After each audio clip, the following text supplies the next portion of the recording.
On pense souvent que la séduction, c'est une question de chance. Mais si c'était en fait une science? Aujourd'hui, on va décortiquer 4 stratégies psychologiques tout droit sorties de l'art de la séduction de Robert Greene. Alors l'idée, c'est pas de devenir des manipulateurs, attention, mais plutôt de comprendre, de décoder les mécanismes de l'influence, du désir, tout ce qui nous entoure au quotidien. Pour explorer tout ça, on va suivre une structure bien précise, comme une pièce de théâtre en 4 actes. On commencera avec l'acte 1, poétiser sa présence. Ensuite, acte 2, désarmer par la vulnérabilité.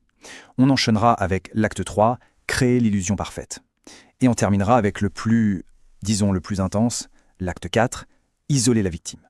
Alors, acte 1, poétiser sa présence. Le concept de base, il est assez simple en fait. C'est que dans notre monde où tout a tendance à devenir un peu banal, l'enjeu, c'est de devenir inoubliable.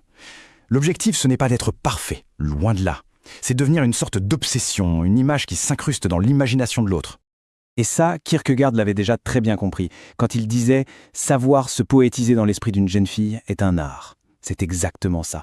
Il s'agit de sculpter activement sa propre image, sa perception. C'est un vrai travail d'artiste. On ne se contente plus d'exister, non. On se met à créer un personnage, presque un mythe qui va prendre vie, comme ça, dans l'esprit de l'autre. Prenons un cas concret. Eva Perón. Elle n'a pas séduit Juan Perón juste avec sa beauté. Non, elle est devenue le miroir parfait de ses ambitions à lui. Mais le véritable coup de génie, là où tout bascule, c'est l'absence. Au moment où il se retrouve emprisonné loin d'elle, c'est là que l'imagination de Perón se met en marche et fait tout le travail. D'un coup, elle n'est plus simplement une femme, elle devient une icône, une sainte même. C'est cette absence qui a rendu son image incroyablement plus puissante. Et ce processus psychologique, il a un nom assez fascinant d'ailleurs, la cristallisation, un concept de l'écrivain Stendhal.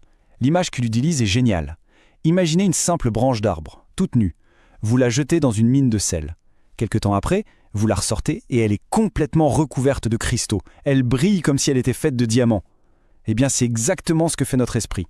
Il prend une personne, et en son absence surtout, il la pare de toutes les perfections possibles et imaginables. Stendhal va même plus loin. Il dit que ça se passe en 2 temps. D'abord, il y a la première cristallisation. L'admiration, l'espoir, ça c'est assez classique.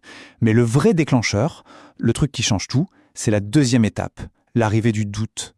Au moment où la personne devient insaisissable, où elle nous échappe, notre cerveau il panique un peu. Il se met à turbiner à plein régime pour combler le vide, et pour ça, il idéalise encore plus. En fait, c'est le doute qui devient le véritable carburant de l'obsession. Donc pour résumer ce premier acte, la leçon est assez claire, c'est la familiarité qui tue le désir. La stratégie, c'est donc de devenir une sorte d'énigme. Il faut alterner une présence vraiment magnétique avec des absences bien calculées, des absences qui vont forcer l'imagination de l'autre à s'emballer. Et c'est précisément comme ça qu'on tisse ce fameux halo poétique